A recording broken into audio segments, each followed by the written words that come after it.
wasjud waqtarib. An Abi Hurairah radhiyallahu anhu qala Rasulullah sallallahu alaihi wasallam aqrabu ma yakunu al-'abdu min rabbih 'azza wa jalla wa huwa sajidun fa'akthirud du'a wa innama kana fi sujudi gurbun khasun lima fihi min mahdhi dhullil 'ubudiyyati limaqami 'izzatir rububiyyati. Hadirin hadirat yang dimuliakan oleh Allah Subhanahu wa taala, tepat di hari ke-12 malam 13 Rabiul Awal kita baru saja merayakan daripada yaitu kelahiran kekasih kita baginda Nabi Muhammad sallallahu alaihi wasallam, sosok yang sangat dekat dengan Allah Subhanahu wa taala.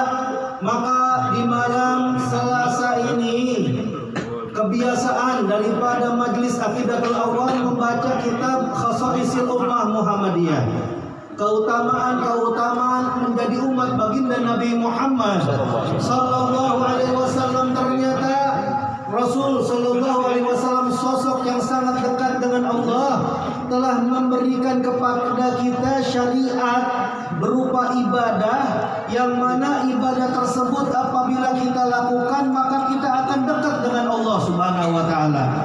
Abu Sayyid Muhammad bin Alwi al-Maliki menjelaskan bahwasannya sholat di dalamnya itu ada pendekatan diri kepada hadrati Rabbil Arbab, Tuhan dari segala macam Tuhan, yaitu Tuhan kita baginda, yaitu Tuhan kita Allah Subhanahu wa taala.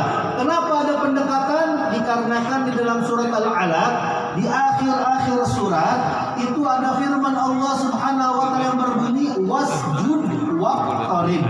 Sujudlah engkau wahai Nabi, waqtarib, dan mendekatkanlah diri engkau kepada Allah Subhanahu wa taala. Berarti tanda di dalam sholat ada sujud. Kalau seseorang sujud kepada Allah, maka dia akan mendekatkan diri kepada Allah Subhanahu wa taala secara otomatis. Sampai di dalam riwayat Abi Hurairah radhiyallahu anhu qala Rasulullah sallallahu alaihi wasallam, Rasul sallallahu alaihi wasallam bersabda, aqrabu ma yakunul 'abdu min rabbih azza wa jalla wa huwa sajid. Paling dekatnya seorang hamba kepada Tuhannya yang maha agung lagi maha mulia, itu yang paling dekat adalah ketika dia sedang sujud. Di dalam sujud dia sedang dekat dengan Allah Subhanahu wa taala. Maka kalau sedang dekat dengan Allah, fa'akthirud du'a, kata Nabi sallallahu alaihi wasallam, perbanyaklah berdoa memohon kepada Allah Subhanahu wa taala di waktu salat, tepatnya di waktu sujud. Kenapa? Dikarenakan kita ini yang namanya ibadah sholat beda dengan ibadah yang lain. Permulaan sholat aja ada tuh yang namanya takbiratul ihram, takbir pengharaman. Maksudnya apa tuh Ustaz pengharaman?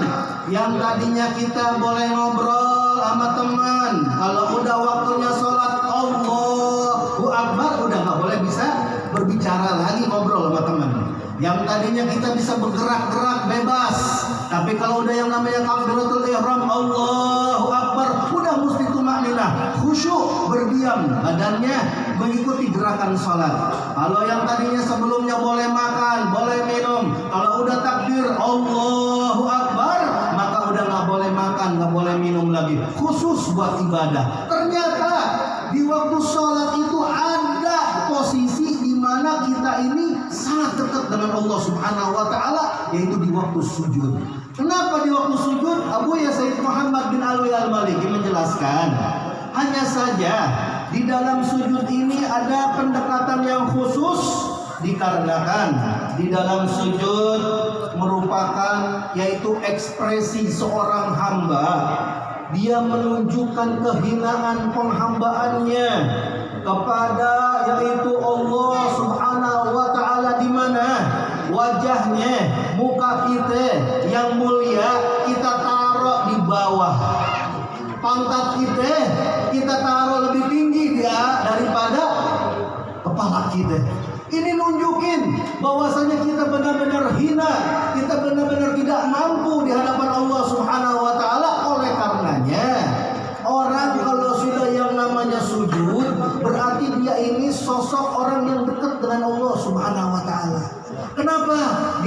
merayakan kita punya Nabi Muhammad.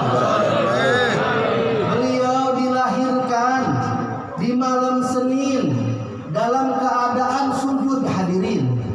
Nggak ada bayi lahir ke alam dunia dalam keadaan sujud, kagak ada. Cuma Nabi kita, Nabi Muhammad Sallallahu Alaihi Wasallam dalam keadaan sujud. Makanya kalau kita perhatiin kalimat daripada Muhammad, mimnya itu kayak kepala. Terus apa? Ha naik ke atas. Itu bagian apa? Bagian pantatnya. Terus apa lagi? Mim lagi ke bawah. Itu bagian tangannya. Terus lagi dal. Nah itu bagian kakinya. Nunjukin bahwasanya kata Muhammad itu adalah orang yang sedang bersujud. Makanya Nabi Shallallahu Alaihi Wasallam ajarkan kepada kita agar tidak lepas daripada hubungan kita kepada Allah Subhanahu Wa Taala dengan sholat. Di dalam sholat itu ada sujud. Di dalam sujud itu adalah posisi kita dekat dengan Allah, minta kepada Allah Subhanahu Wa Taala hajat-hajat kita, tujuan-tujuan kita, cita-cita kita kepada Allah, insya Allah akan dikabulkan oleh Allah Subhanahu Wa Taala.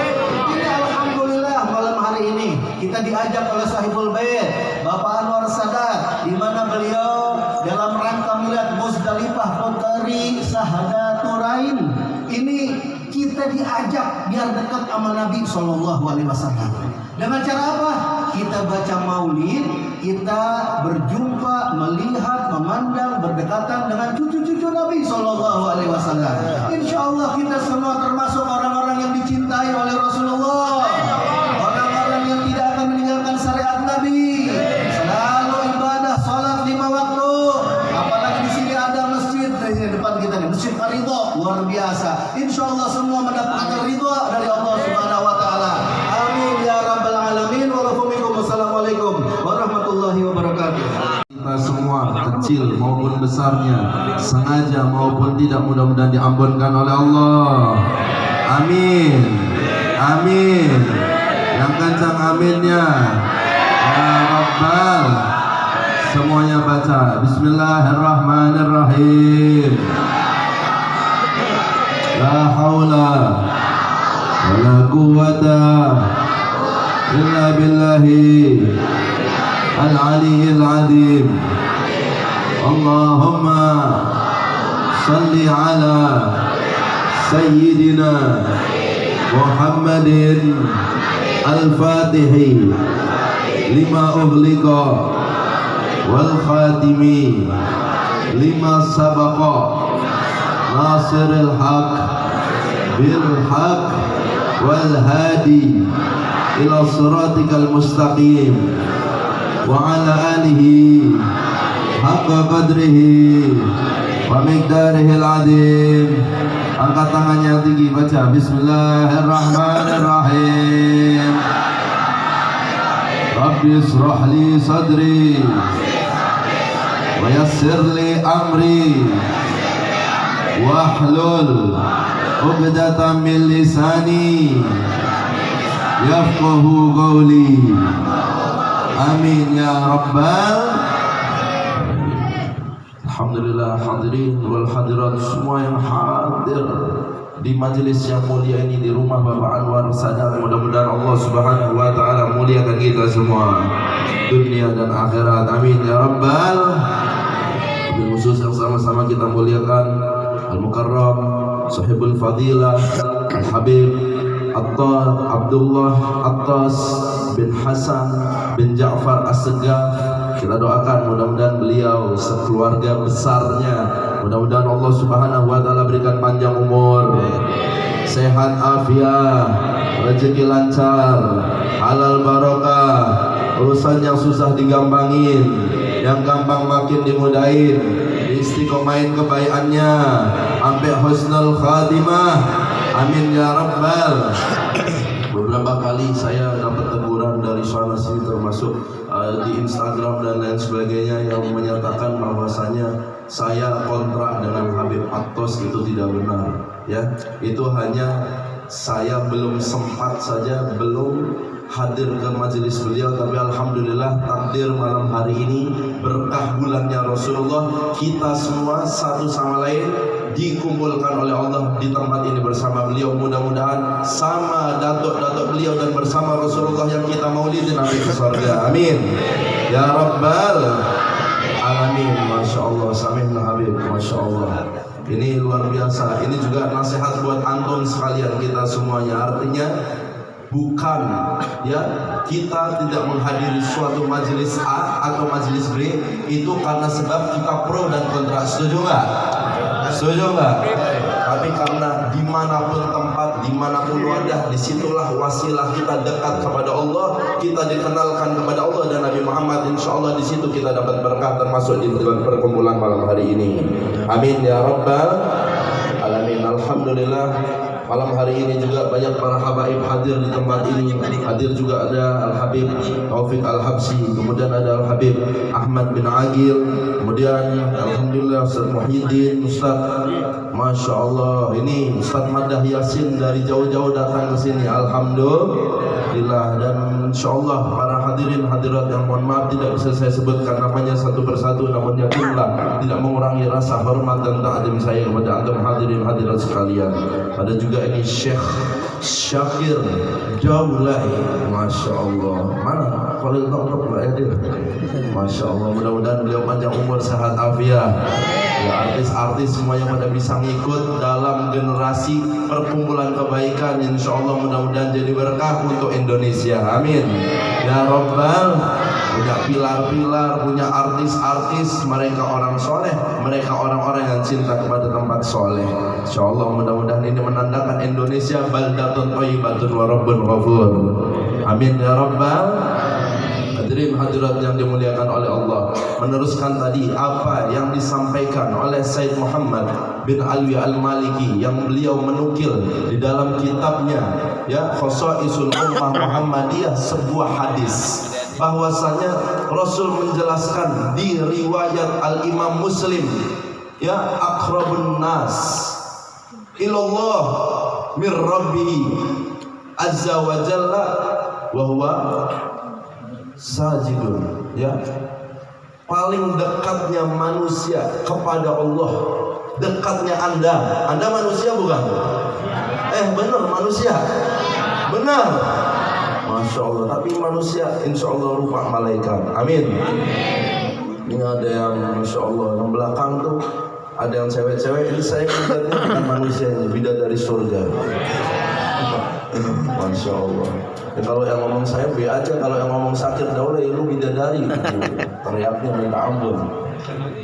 Hadirin hadirat yang dimuliakan oleh Allah, Anda yang merasa manusia, berbanggalah Anda kalau dekat sama Allah. Ya, bangga kalau dekat sama siapa? Kenapa? Orang yang dekat dengan Allah, maka apapun kerisauan, apapun keraguan tidak ada. Apapun yang ditakuti gak ada. Apapun yang Anda khawatirkan tidak ada. Kenapa?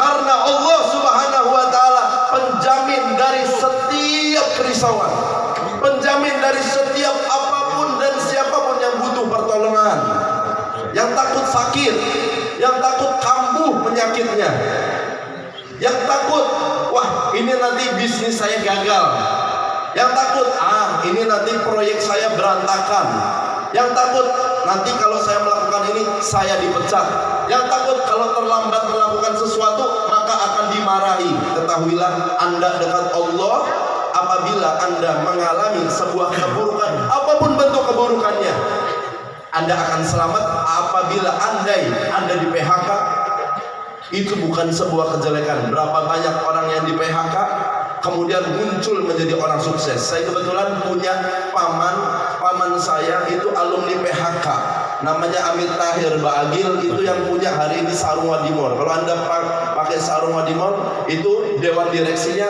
paman saya, Amit Tahir Ba'agil. Dulu beliau waktu pas masa-masa kerja di PHK, hadirin, di PHK ya, diusir dari tempat kerjaannya, tapi ya muncul sebuah usaha baru apabila Allah telah menolongnya. Maka kalau seandainya ini orang gak di PHK, kalau ini orang gak jelek, punya masa lalu kelam, Apakah nggak jadi pion seperti beliau Hamid Tahir Bagil ini? Salah satu contoh yang kelihatan real. Ya, hadirin hadirat yang dimuliakan oleh Allah. Nah, Anda kalau pengen ditolong sama Allah, sujud. Lihat, kita malam hari ini memuliakan Maulid Nabi Muhammad SAW sekaligus acara Aqidatul Awam, karena malam hari ini bertepatan masih tanggal berapa nih sekarang? Tanggal berapa? Hah? 13 apa? September. Oh, 13 apa? Rabiul Awal. Kalau guru kami menyatakan Rabiul Anwar. Ya, karena kalau Rabiul Awal itu kata Habib Umar bin Muhammad bin Salim bin Hafid, beliau bilang itu hal biasa. Orang semua mengucap kalimat Rabiul Awal, bahkan Nabi Anbiya zaman dulu menyebut kalimat itu. Ya, kata orang-orang soleh itu dulu itu Rabiul Awal. Rabi itu artinya musim semi, awal yang pertama. Rabiul Tsani berarti musim semi kedua. Nah, kalau yang di dadanya ada cinta sama Rasulullah, kata Habib Umar tuh, jadikan bukan kalimatnya Rabiul Awal tapi Rabiul Anwar. Ya, bulan musim semi yang mana di bulan tersebut musim semi pertama ini itu ada Al-Anwar, ada manusia yang paling bercahaya, manusia yang kalau diikuti Anda hidupnya tertuntun dan dapat cahaya, yaitu baginda Nabi kita Muhammad. Nah, ini Rabiul Anwar telah lahir manusia ahli sujud. Waktunya habis, dihabiskan beliau hampir 24 jam ada di masjid. Meskipun keadaan beliau bukan seorang marbot. Saya mau tanya, Rasulullah marbot bukan? Bukan. Rasulullah marbot bukan? Bukan. Aktivitas beliau banyak. Bahkan Rasulullah SAW beliau yang dikenal ahli ibadah, tapi beliau juga akhlaknya top tier. Akhlaknya berbisnis juga, sampai pernah dikisahkan di riwayat Hasan itu bahwasanya Rasulullah SAW berbisnis, saking berbisnisnya itu berbisnis sama orang Yahudi. Itu ada satu kisah, itu kehebatan Nabi Muhammad yang kita maulidin, yang perlu kita contoh. Lihat, Rasulullah satu hari ya didatengin orang Yahudi pas Rasulullah sama Sayyidina Umar berdua. Kemudian datang satu orang ya Yahudi mengatakan, Muhammad, kamu ada transaksi sama saya. Ayo, kamu punya utang segini, tolong dibayar. Diomelin Rasulullah di depan Sayyidina Umar. Bayangin, Anda tahu kan Sayyidina Umar kayak gimana? Tuh kalau di TikTok kan biasanya suka ada yang komen FVP. Ini orang yang maksiat begini nih, ya pantas kalau kepalanya ya kenal sama pedangnya Sayyidina Umar. Kan sering kan dapat FVP tulisan komentar begitu. Artinya Sayyidina Umar bin Khattab ini luar biasa. Orang yang dijuluki singa, seperti singa, karena memang beliau dulu sebelum ikut dengan Rasulullah, beliau hobinya cari singa, hadirin. Singa pada Mesir itu berburu singa. Nah, itu Sayyidina Umar bin Khattab radhiyallahu taala anhu. Ini Sayyidina Umar dengar kalimat begitu, orang Yahudi yang ngomongin Rasulullah begitu, dibentak orang Yahudi. Ya Rasulullah ya. Kemudian apa Sayyidina Umar? Kamu kurang ajar. Diambil pedangnya Sayyidina Umar. Kamu saya tebas kepalanya. Saya tebas kamu, saya potong-potong Anda. Ya kan? Tak camrok. Gitu ya. Gituin. Kemudian apa kata Rasulullah? Umar, kalau mau ngasih nasihat yang benar, Anda harusnya nasihatin saya ya, supaya kalau utang itu yang benar, bayar dia. Dia shallu ala Nabi Muhammad. Shallu ala Nabi Muhammad. Akhirnya apa yang dilakukan oleh Nabi Muhammad? Rasulullah SAW beliau ahli sujud, ahli ibadah, ya sholatnya sampai kakinya bengkak, tapi beliau juga muamalahnya betul, akhlaknya betul, tidak terprovokasi, walaupun diomelin kayak apapun. Hatta Yahudi membentak Rasulullah di depan pengikutnya sendiri. Ini kan followernya, Sayyidina Umar kan followernya. Tapi Rasulullah mengatakan apa? Wahai Umar, ada uangku kepada di engkau kan, tolong bayarkan ya uang yang ada di engkau, ya uang saya yang ada di Anda, bayarkan ke orang Yahudi tadi. Udah dikasih, oke lah, karena ini perintah Rasulullah, dikasih Yahudi ya. Habis dikasih, tahu apa kata Rasulullah? Tambahin yang banyak. Disuruh apa? Ulangi, disuruh apa? Tambahin yang apa? Yang banyak. Fa'akhir. Yang banyak. Kasih. Itu waktu pas kejadian tersebut, si Sayyidina Umar bertanya, ya Rasulullah, dia membentakmu, malah dikasih bayar, kemudian suruh ngasih uang yang banyak lebih. Ini lebih karena kamu mengancam dia, karena kamu yang menteror dia akhirnya ketakutan. Nah, karena takut itu kasih hadiah dia lebih. Sallu ala Nabi Muhammad. Sallu ala Nabi Muhammad. Nah, saat itu sebelum orang Yahudinya beranjak, Rasulullah bilang, wahai Umar, ketahuilah, sesungguhnya transaksi saya sama dia ini belum jatuh tempo. Bayangin, lu ngutang sama, punya utangan sama orang, orangnya nagih sebelum jatuh tempo, nyakitin nggak? Nyakitin nggak? Pernah ngutang nggak?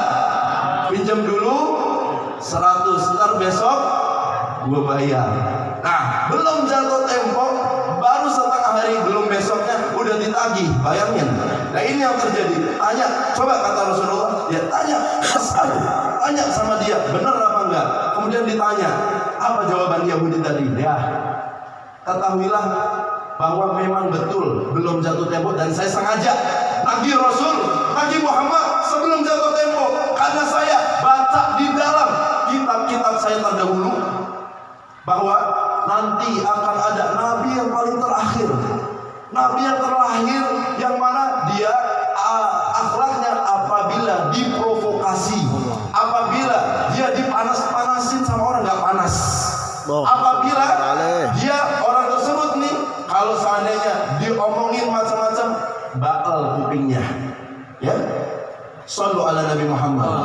Dan saya menyaksikan bahwasanya dia adalah orang yang sesuai dengan kitab terdahulu, sehingga akhirnya orang Yahudi tersebut mengulurkan tangan dan bersyahadat masuk Islam, dapat hidayah karena kesabaran kita membuahkan hasil. Walhasil, untuk menutup pembicaraan saya, ini orang tadi Yahudi tadi pulang ke kampungnya. Pas balik ke kampungnya, ya, itu orang Yahudi bilang sama teman-temannya, ya ahlal qaryat, ya ahlal qaryat, wahai penduduk kampung, kumpul. Ketahuilah, ya, ini amantu billah wa rasul sallallahu alaihi wasallam. Saya saat ini sudah beriman kepada Allah dan beriman kepada baginda Nabi kita Muhammad. Wah, kemudian setelah begitu orang-orang marah. Dia menyatakan lagi kalimat apa? Saya seorang musuh. Saya bersaksi, saya nggak pernah ketemu orang yang lebih baik daripada orang ini, yaitu Nabi kita Muhammad Sallallahu Alaihi Wasallam. Insya Allah mudah-mudahan kita mendengar nasihat ini, apapun dari setiap keburukan kita nggak akan terprovokasi, dan kita insya Allah mudah-mudahan termasuk orang-orang yang soleh meniru jejaknya Rasulullah sampai kita mudah-mudahan meninggal husnul khatimah.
فهم النبيين وحفظ المرسلين وإلهام الملائكة المقربين واجعلنا من العلماء العاملين وعبادك الصالحين برحمتك يا أرحم الراحمين يا أرحم الراحمين يا أرحم الراحمين. Mohon maaf kalau ada salah kata. Wassalamualaikum warahmatullahi wabarakatuh.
وقبل ما قلت أنا ونبينا من قبلي لا إله إلا الله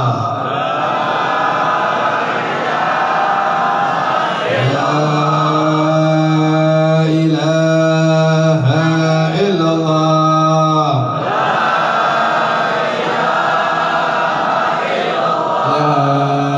لا إله إلا الله محمد رسول الله صلى الله عليه وسلم كلمة حق عليها نحيا وعليها نموت وعليها نبعث إن شاء الله إن شاء الله إن شاء الله تعالى